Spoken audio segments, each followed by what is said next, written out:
stroke survivor, Jerry Wall. And for those of you that are new, this show is about spreading awareness about stroke, TBI, aphasia, brain injury, but also to provide a platform for all survivors and caregivers to share their journeys from all across the world and to show that every brain injury is different. I also bring on experts in the brain health industry so they can share their expertise in brain health. So this morning's guest is Tamyra Keller, and Tamyra was a caregiver to her late common law husband, Roger, who passed away from, I believe, 5 strokes. Hopefully she will confirm it for me. So please share this content, make comments, ask questions. So enjoy your time, but please share this content. So let's get started, and again, please make comments.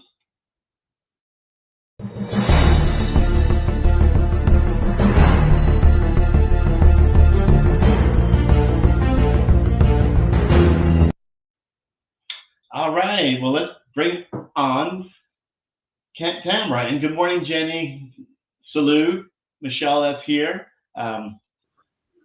Welcome. Thank you. Good morning, Jerry. Good morning, Melissa. Yeah. Good morning, Jocelyn, Jenny, Michelle. I see Salute's name there. She's a real active one in your group. Yeah. Oh, yeah, they are. And I really appreciate you guys all showing up here. And again, make comments and ask questions. Tamyra, as I mentioned in the beginning, was a caregiver for her late husband, Roger. So real quick, can we just rewind the clock before Roger had his stroke? Did I mess it up? He had 5 strokes. Is that correct? Yeah. He, well, prior to him having the 5 strokes, like you said, let's rewind the clock. I was a bartender for 13 years, and I was starting to notice that he was having some major health issues with his mobility, and he was having a rough time going up and down the stairs. So I got to the point that I decided that I thought it would be better if I started working from home, where I could keep an eye on him a little bit more closely. And I started doing some telemarketing for one of the oldest charities in the city of Cleveland called City Mission. And I was a telemarketer where I would call and ask people to donate clothes and dishes and, stuff like that. And my supervisor was telling me that whenever they had a route out in my area, that I could take and add my name to the list on that route and get the credit for it so that I would get the paycheck for them picking up my own delivery. And I was going through my own personal property and downscaling a lot of stuff with stuff that I could give away. And it was back in September, a year to the month that he would pass away, that I got this really horrible feeling. And I knew somebody close to me was going to be passing away. And there was no way I could change the outcome. So when he had his stroke on January 27th, it all came back to me threefold. And that's when I knew that he was the one that was going to be passing away. And I knew this like January, February, March, April, May, June, July, 9 months before he passed away. Wow. Just had that feeling. Yeah. Wouldn't go away. Wow. That's very interesting. Now after he had the stroke, well, the first one regarding to go to the hospital, that was a pretty, we talked before, and that's pretty interesting that what happened. You could explain that. Well, he was on the floor yelling my name, and I came downstairs, and I was in my winter pajamas as normal because we had snow all over the place. It was a bad winter that year. Right. In Ohio. In 2015, yeah. And He's yelling my name. I come downstairs, and half of his face had rug burn on it. And I went, oh my God. And he was on the floor, jiggling the leg on our table, on our end table.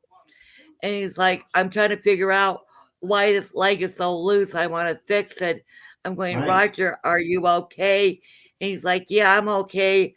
But I want to find out why this leg keeps jiggling on this table.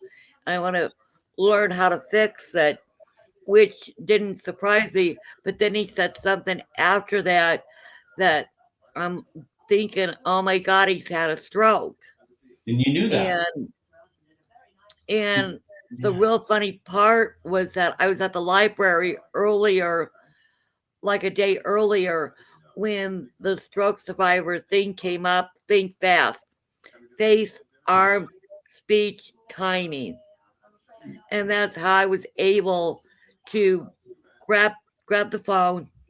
So as I'm grabbing the phone calling 911, I'm grabbing my coffee because I'm like working not I work my telemarketing. I would work like into the early evening. So I wanted to kind of wind down from work, and I'm not exactly a morning person, and I still needed my coffee so I could be coherent as to Yeah. what was going on around me. And I called the paramedics, and they did the 3-question test, and he refused to go to the hospital. He didn't. And this was at 9 o'clock in the morning. We didn't make it to the hospital until 3 p.m. in that afternoon. He was he was very stubborn. Yes, Wow. And and mind you, everybody, um, Roger was 6 foot something, right? 6'2" or 6'2" tall yeah, it's a big boy. and 220 pounds. Right, right. Wow. Yeah, you can see some of the comments. Can you see them? Yeah, thank you, Salute. I appreciate that. Yeah, and it's good to love to read these comments here. Um, and yeah, Christine's got a really good comment here. It says, "Good morning. Thank you for sharing a great testimony. I truly believe that God gave you information that you needed before his stroke happened." right, And absolutely. Jenny here puts coffee equals liquid sanity. Yeah, Thank you, Jenny. I like that. yeah. There's some great. But at first, I mean, he was going to. He didn't want to go to the hospital. It took some time, and then when he went, well, the story about you knew somebody at the fire department, Oh no, or is a this first responder. okay? Because they didn't take Uh, him. They left, didn't they? And yeah, and I got on the phone and I started making phone calls to some of the different area agencies, like the Area Agency on Aging. They told me to call the Cuyahoga County Board of Seniors. We call it CBS for short. right. It's been so long that I forget what was the name of that agency. And when I told them that I had called the paramedics and they refused to take him to the hospital because he passed the 3-question test. And when they did the 3-question test, the eyes started rolling into the back of the head. And I'm going, I, I said, I told you he's had a stroke. Do not listen to him. I got to get him to a hospital. Wow. Yeah, because the first ambulance left, didn't they? And without Yeah. him. I mean, that's Well, just hard to believe. the same crew, when I called back 911 a second time, my girlfriend, dispatcher Duber, said they didn't, what's going on? I'm going, they didn't take him to the hospital when I called this morning. And she said, well, we're going to put a stop to that. We're going to get him to the hospital. Wow. So, um, she ended up pulling rank over those paramedics for me because her husband was the chief of police. Wow. And so the same crew came back to take them? That must have been interesting. To say the least. They said we were here before, and I'm going, you have to get him to the hospital now. Right. And don't do the 3-question test. He's had a stroke. You refused to take him earlier, and he needs to use the bathroom, and he can't get up the stairs. And I gave him that look like, you better take him. I gave Yeah. him that. There's that no, I looked right at him, and they knew I meant business. I said, if you don't take him, I have to call a private ambulance. This city's going to get the bill for it. Yeah. Absolutely. Absolutely. And let's see, a while ago, I think I asked you to be on, but you were really hesitant because you weren't sure if you wanted to share your journey. But then you decided I do, or one of your therapists or someone. Um, Actually, today I'm under professional therapy, where I'm dealing with the residual effects of what I went through on my own personal journey. Right. Um, how can I explain this? I was already under a professional's care for mental health issues that I needed help with. Right. So at the time when he had a stroke, I already had this team in place, which was really good. And so the team that I had at the place that I went in Cleveland, it was called Connections, really good mental health agency. Um, I had the best team available. And for anybody that's a caregiver, hang on a minute. Who's Well, it's this okay. It's calling? okay. Hey, Molly, what's going on? I love it. Stephen, I see your comment there. I'm just reading it, so if I'm Oh, not talking, that's I'm why. in the middle of an interview. I, Um, I yeah. will. Bye. Sorry about that. Oh, hey, Well, it's I'm going to be getting together with my girlfriend later on today. We're going to lunch and we're going to go play bingo. oh nice. Good for you. Good for you. Um, I know there's some other comments here too. If you see the one from Stephen, let's see My if I work, can. my wife work, my wife's work had just done a stroke awareness week. She grabbed the magnet off the fridge to confirm her fear. I used to be a medic and still tried to ignore my symptoms. She called the squad. By the time they got, I can't see the rest of the Yeah, comment. got to the house. I finally accepted the situation. Yes, and Yeah. salute telling you, Tamra, that's great. You were such a strong advocate.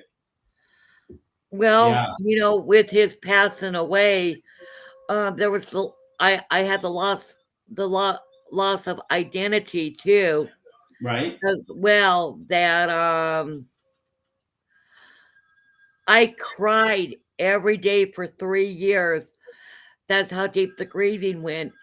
And through Hospice of the Western Reserve in Cleveland, I was able to take advantage of the counseling there because I was his caregiver. right, right, And I learned all kinds of new things. I learned all kinds of new things about stroke recovery, post stroke, postpartum depression, right, and so between the mental health issues and trying to reconcile myself with what had just happened, the loss of my own identity, because he was my heart, he was my identity. I'm going, what am I going to do now that he's gone? right. And one of the things that I was thinking about last night as I was looking at my mail, and this kind of funny now, but at the time when it happened, I was also looking at a major loss of income too, because we lost one income with him Absolutely. passing over.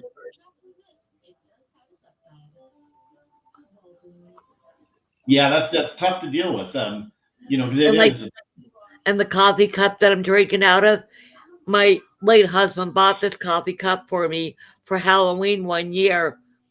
So I still drink out of my favorite coffee cup, and I can think of him every day like he's still here and we're having coffee. That's so nice. I mean, so you do. So you're. I mean, you never get over it. No. It the pain lessens with time, but it there's a hole in your heart. Yes, And absolutely. like depending on the relationship, um the grieving for a son or a daughter losing a parent, the hole in your heart is going to be different from that of somebody that was married to that person or that has a vested interest in that person on a personal level. And it doesn't matter if it's your best friend, your wife, your husband, Absolutely. your live-in lover. Absolutely. Absolutely. The And it, pain on that level is going to be different from that of a son or a daughter or a sister or a brother or a mom or a dad. it's so true. I mean, when it happens to say you, it happens to the whole family, Yeah. you know.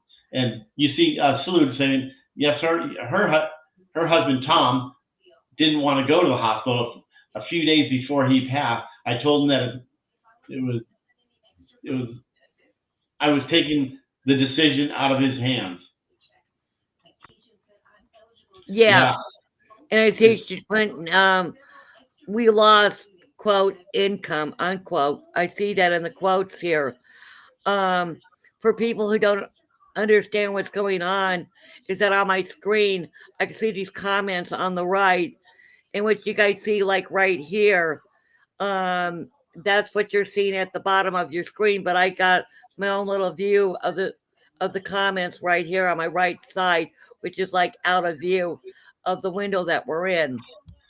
yeah. I could, and I also can pull them all up here on the chat if it's any because just like Salute said, when Tom passed away, March 26, 2021, we lost his income, and Oh wow, yeah, that's just that's this year. Oh, salute! I am so sorry. yeah, yeah. She when she got 7 months after they got married, he had a stroke. Um, but also this Chandra here, great comment. We are one, and we are here for each other. Yeah. So Um, do we want to give the audience a background of how you and I hooked up and why I'm a part of your group now? yeah, go. I want if you could tell it how because it was quite a while ago.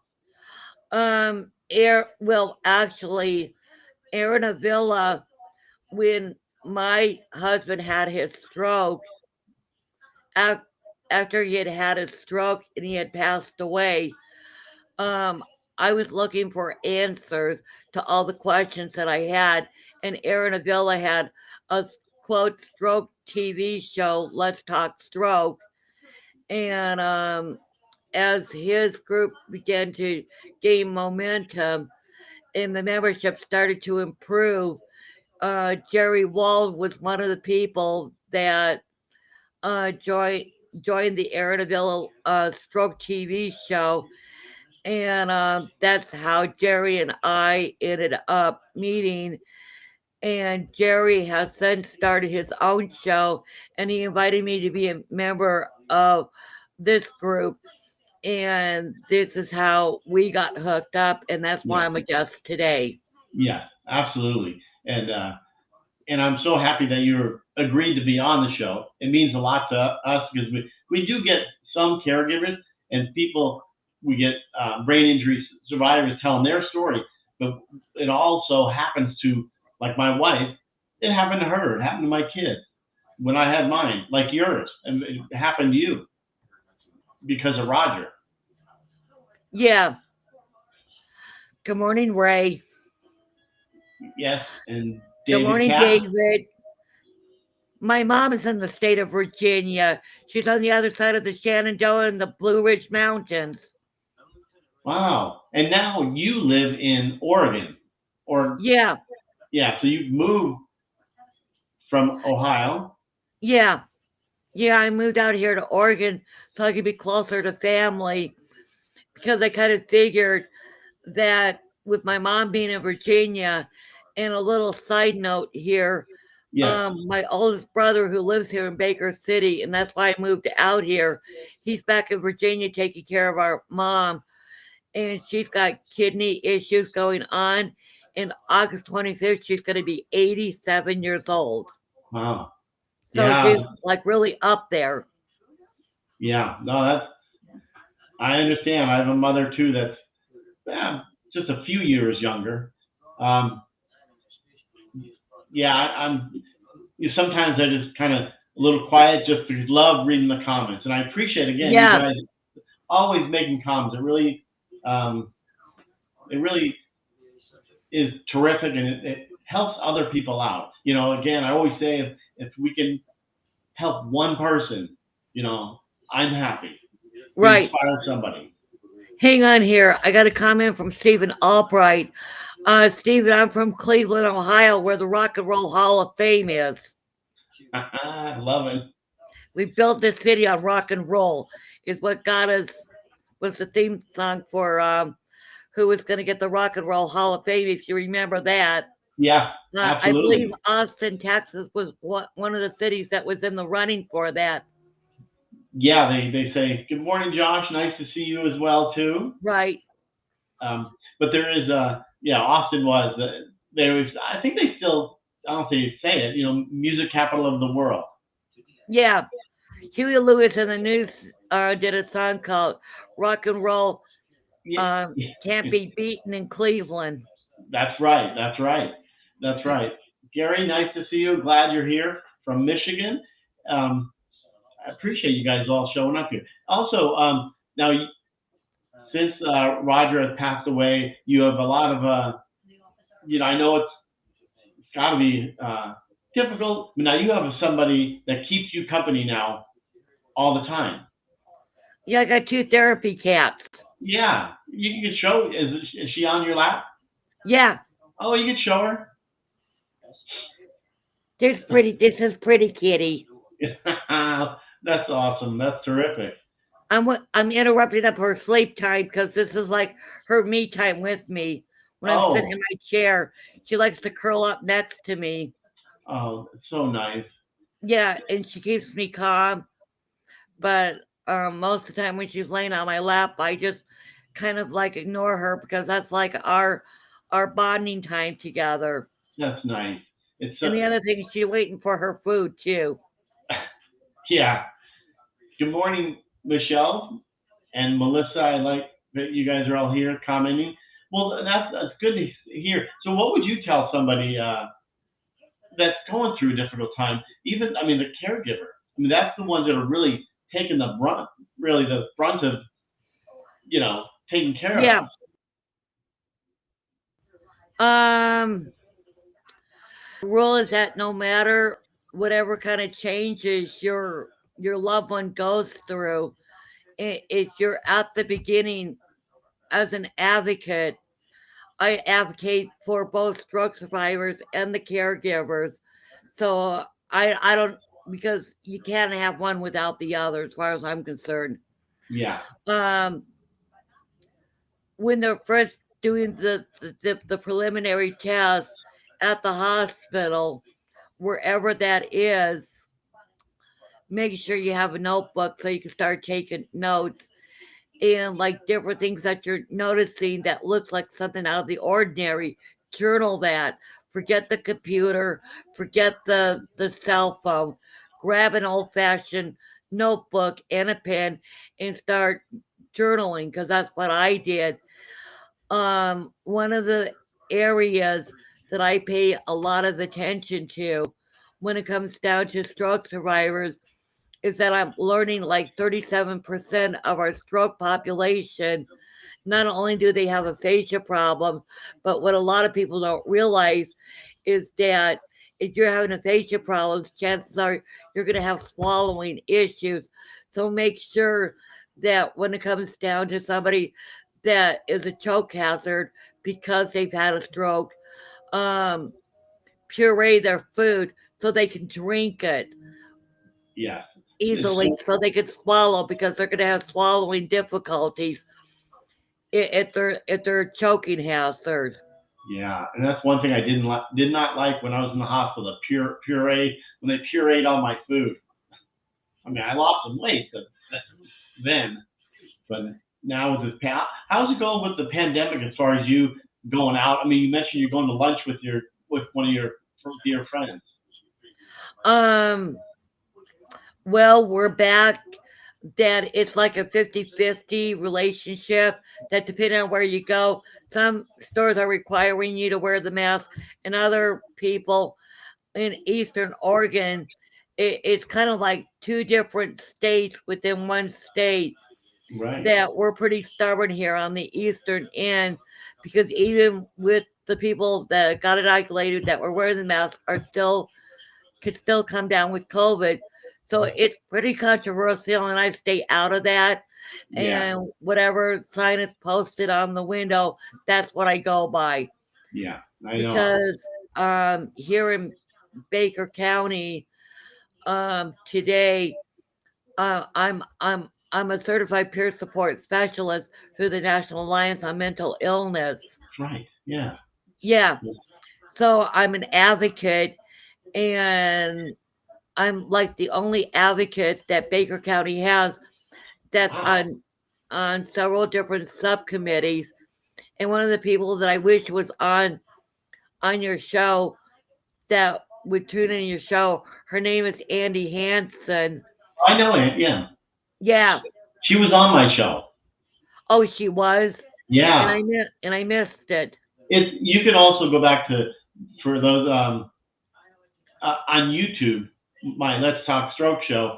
You can see all the videos there. But she was on Right. her and her husband too.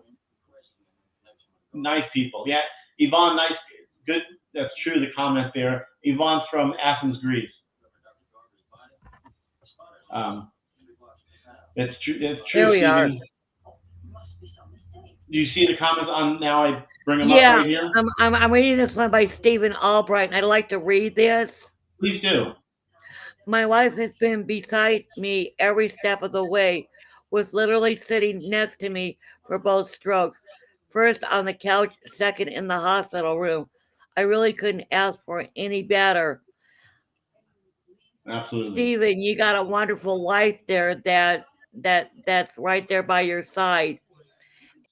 Yes. And Marina is. And I know that Oh, go ahead. like for people that are like legally married, Yes. I've heard some pretty bad horror stories of people abandoning people. Um, Yeah.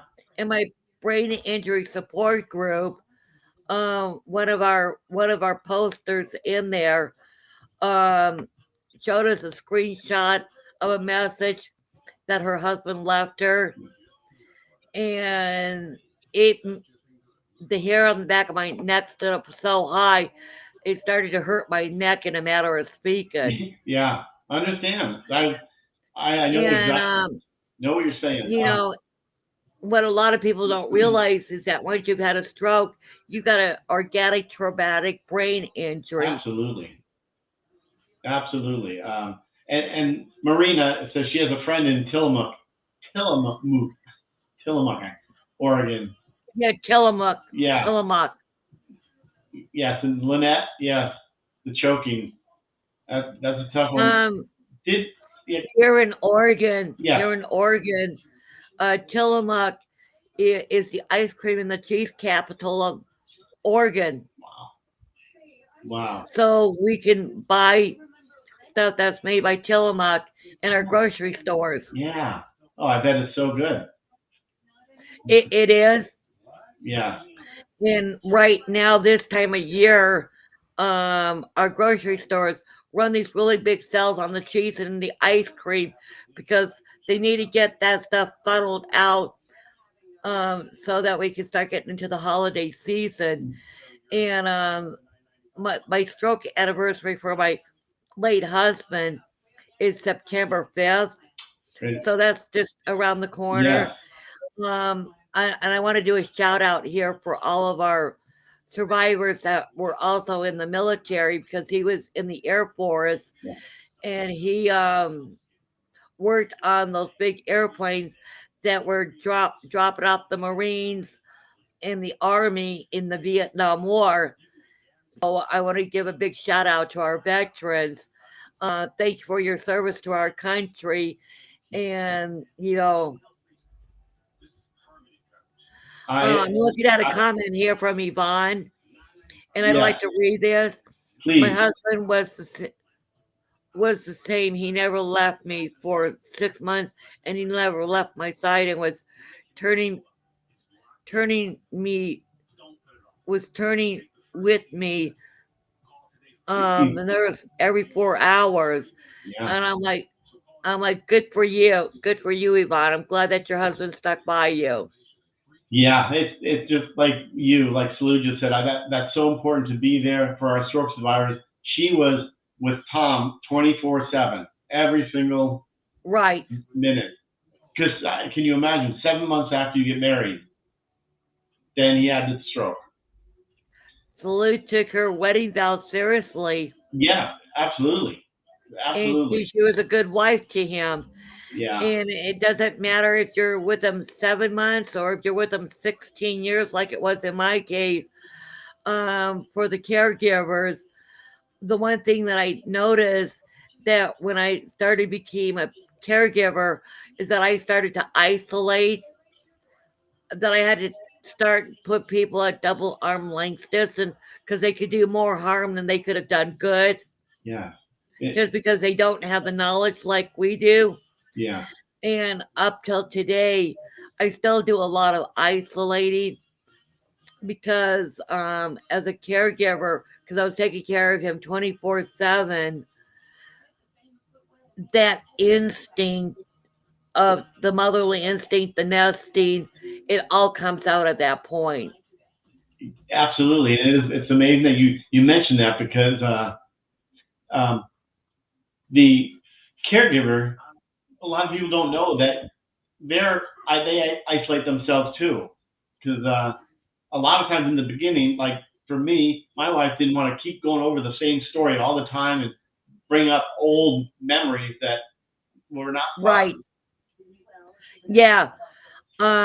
Because one of the things reeling back to when they were doing the test initially, being in Cleveland, Ohio, I wasn't worried about him not getting better from his stroke because we're in the medical mecca of the world. Right, And I'm like, well, we got the cutting edge technology.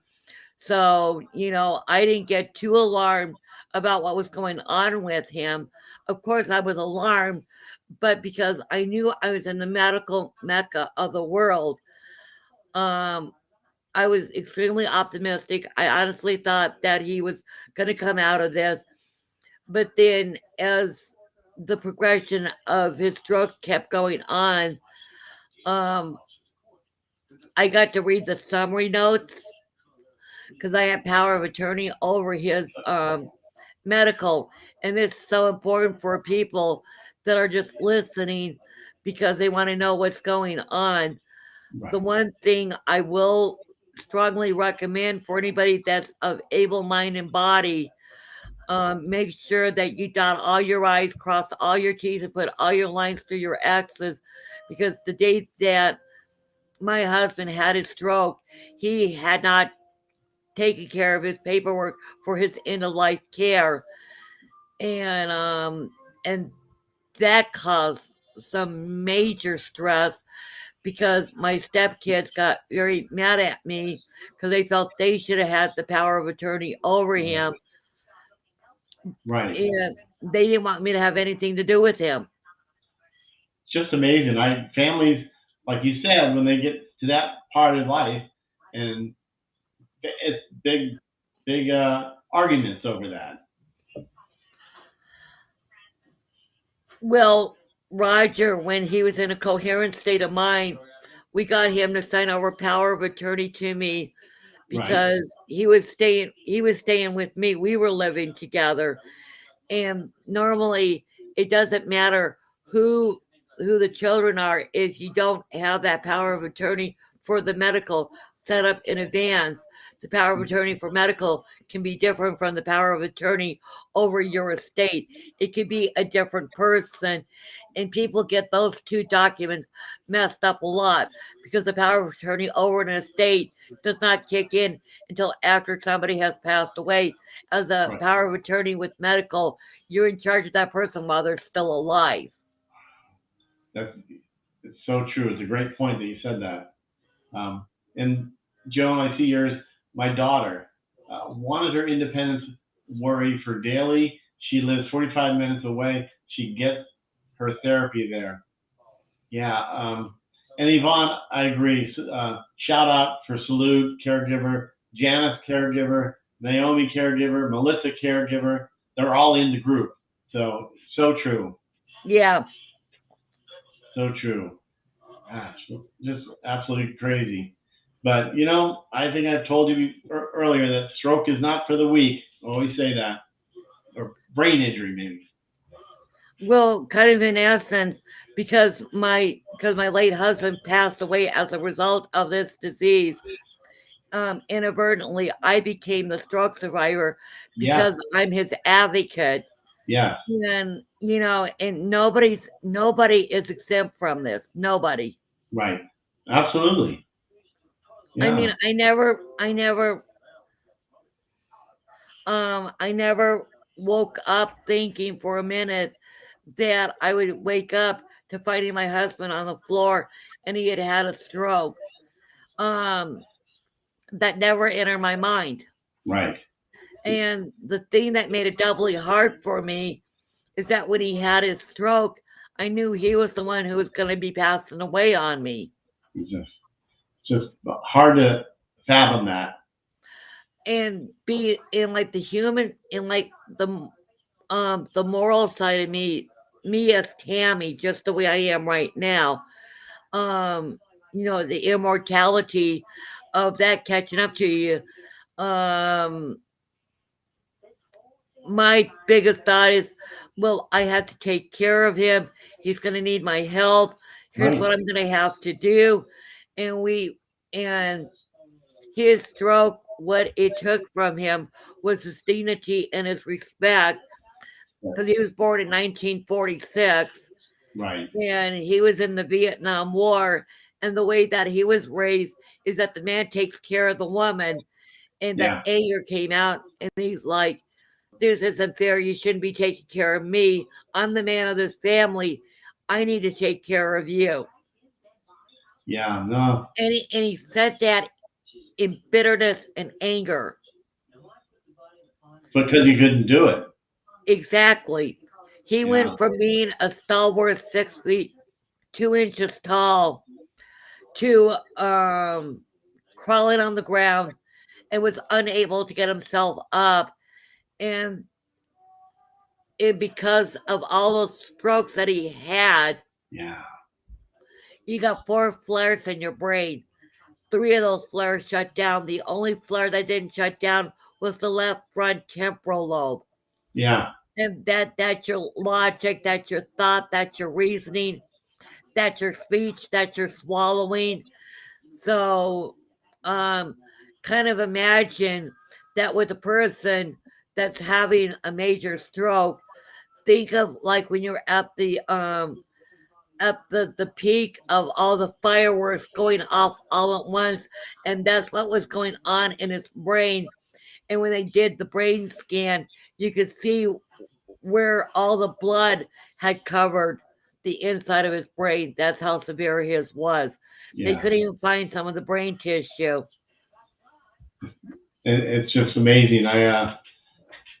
It's just every stroke is different. And I'm so glad you came on to share your both your stories. And Yvonne, I see yours. My heart breaks for you, Tammy. You're a wonderful woman. Thank you, Yvonne. I appreciate that. Um, my late husband, even though he knew and I knew he was dying, um, we had some middle of the night conversations that only a husband and a wife should have. Right. and we made promises to each other, and for like for people that are still married. Right. Sorry about that. No, 40 My degrees there. allergies. My allergies. And it was 40 degrees. Yeah, doesn't help. Well, we're up to 48 degrees. Oh, So we got good up for 8 degrees in the past half hour. Right down here at the bottom of my screen, I got my temperature built in. Oh, how nice. Yes. Yeah. So, Yeah. where did I leave off at? So funny. The conversation that a husband and wife partners can only have together. Right. Okay. Thank you. There were promises that we made to each other that we wouldn't tell either one of our family what was truly going on. And those promises that we made in the middle of the night to each other, when he was getting closer to crossing over, he took the time out of what was going on with him, and Right. up to the almost until like 2 weeks before he passed away, he still was taking care of me as my husband. Right. What a good man. And I found that as he crossed over, I was with him when he crossed over. We pulled hospice into the house, Which he wanted. and right, and it's in this time window right now that we're coming up on my mother's birthday, and like the week before her birthday, I ended up pulling hospice into the house because of the fact that it was time for him to move on to better care. And we made that decision together, and he would be gone within a couple of weeks. The severity of his stroke, the one thing that it did to him is that he was unable to walk on his own. Right. He couldn't even use a walker. So the quality of his life at that point was not the quality of life that him and I had known, where he was able to get up, walk upstairs, go use the bathroom. He required 24/7 care around the clock, and I was the one who was the primary caregiver giving that to him. Right. So, and like some of the stuff that was going on, it was just not a good situation. I'm not going to go into any particular, Sure. because any caregiver who's doing 24/7 care knows where I'm coming from. Yeah. You're like going, oh, thank you, God, for giving me somebody who understands what I'm going through. That's Because so true. your life is not your own. Right. Your life is not your own. And I knew on the morning when he had a stroke, I knew at that point my life was not going to be my own at that point. Right. Because of my mental health issues, and I know where my mental health issues would take me. Yeah. And under pressure, because I'm like what they call high functioning. Right. So I got to be a multitasker to Absolutely. keep my brain going, because I suffered a traumatic brain injury myself when I was hit by a drunk driver a number of decades ago. Right. So That's right. I had to take all of that, my personal life, put it on hold to take care of my husband. Yeah. True. I mean, I understand, but again, I appreciate you doing this, and you can also later or whenever you can also go back and reply to the comments, or because this is will be on YouTube and Facebook, so you can go there and reply Okay. to the comments, which I usually do. But any last words of encouragement for somebody else before we sign off? Well, Journey did a song, "Don't Stop Believing." Yeah. And one of the major things that I could honestly say is that the bad space that I was in way back when eventually, after 3 years of solid crying every day to the point where my body was totally aching, I managed to find my own identity. I found my own voice, become an advocate, be there to help out other people. Yeah. Because when you're like the person that you're taking care of, when you lose your identity, um, it's hard to find your own self worth because your life wasn't your own. But I managed to pick up the pieces. And if at any time anybody ever wants to personal message me to ask me questions about how did you deal with this, how did you deal with that, Yeah. Thank you. um, you can find me on Facebook, um, like we are right now. We're on what, Facebook, Twitter, Instagram. What else are you on? Uh, uh, YouTube, and believe it or not, Twitch. That's a gaming thing. Oh, it is. Yeah, yeah. People reach out to me on that, which I never knew. So Can you show people my profile picture of the beach so they know what my profile picture looks like? So if they want to personal message me, they'll know what to look for. well, yeah, yeah. What the easiest way is I couldn't let's say couldn't bring it up, but if you just type in Tamyra Keller, it'll pop right up because there's not many Tamyra Kellers out there. Um, so And that's the easy also, way. when you're looking for my name, it'll say it lives in Baker City, Oregon. Yeah, not Ohio. Right, Oregon. Yes, yeah. So that's perfect. I'm sure you're gonna get some people reaching out to you because there's a lot of people need little emotional support. Salute and Ray, thank you for the very nice compliments. Yeah. Um, Melissa, thank you for sharing your story. Melissa, thank you for saying that. Yvonne, thank thank you for sharing with us. Yvonne, you're more than welcome. Stacy, you are welcome too. And always you put a smiley face on it at the end. That's so nice. Ray, thank you for saying that I'm an amazing woman. But I just basically I come from very strong roots and um Yeah. if there's anything that if I could leave an impression with anybody, Please do.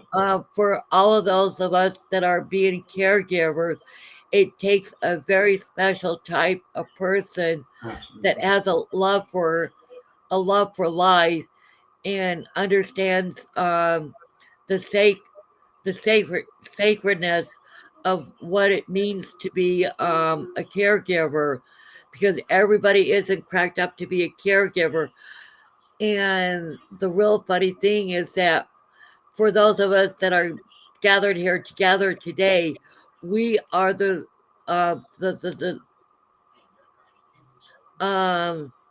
we're the ones that are the strongest of the strong, and we're as strong as our weakest link in the chain. So all the support that we give to each other, and that we give Jerry Wald, and that we give to his wife. And congratulations on your 36 years of marriage. So coming up on 38. Oh, you're coming up on 38. Yes, in Well, October. congratulations on Well, that. thank you. Yeah, yeah. It's quite the journey. And Salute stay. said she found me on Facebook. I'm the Yeah. picture of that very beautiful beach with the sunset. Nice. So, Absolutely. Salute saying she found me on Facebook. Oh yeah. Salute's pretty savvy here. So Yeah. well, well, this is great. I appreciate it again, and all you guys that are making comments and questions and all that. Thank you. Really appreciate it. And of course, Tammy, thank you so much for being here. I really appreciate it. It means a lot. No, no, thank you for having me. It was my honor. And I had a lot of fun hanging out this morning with all of the strokies. I kind of I feel like I'm at home finally.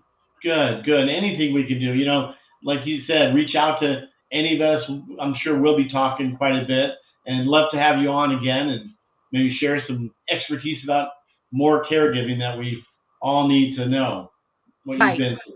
So, well, that's that's it. Thank you guys for being here, and Hemi, please enjoy the rest of your day. I will. I got to make a phone.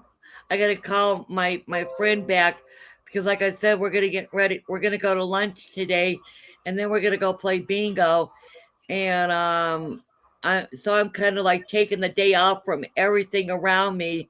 I'm not gonna go with these temperatures as cold as they are because right now, while we've been talking, the temperature's gone up a total of 10 degrees in Wow, um in the past hour. That's how long we've been talking. It's close to an hour. absolutely, and it's Um, 92 here. well, I'm at 50 degrees here, so it's still a uh, little too cold to be going outside to do some weeding. And oh yeah, also on top of that, when you're trying to find your own identity, try to go back to one of your hobbies too. On top of that, because once you can get, the sooner you can get back to what your normal life used to be like, the better off you're going to be. Um, absolutely. it doesn't mean that you're not going to miss them because you are going to miss them. Oh, But I don't want people to fill up their day with guilt every day from not being able to find your own identity. Because for the people that have crossed over, they would want us to find our own identity. And if I could advocate for those that have passed over, my yes, late husband there at the end said, I want to tell you thank you for giving me all the unconditional love that you've given me these 16 years. And it beautiful. still chokes me up. Yeah, Um, trips me up. yeah, he's Yeah, like, I've never had anybody that's ever given me so much unconditional love. And even though my journey is going to be ending here soon, your journey's going to go on. And it's going to be up to you to find your own identity because I know that you put your own life on hold to take care of me. And that was the military person, my yes, military husband speaking. And we both ended up crying that day when yeah, he said that. So we were mourning his death before he even passed away. And for somebody who doesn't think that they can, take it in stride when it comes down to listening to what their partner is saying or the person that they're taking care of, don't put words in their mouth. Just listen. true. Very true. Absolutely. And again, thank you. And thank you, everybody, as well. Appreciate it. Well, we'll talk to you all later. Thank you. Okay. And all right, you can stay right there for 1 second.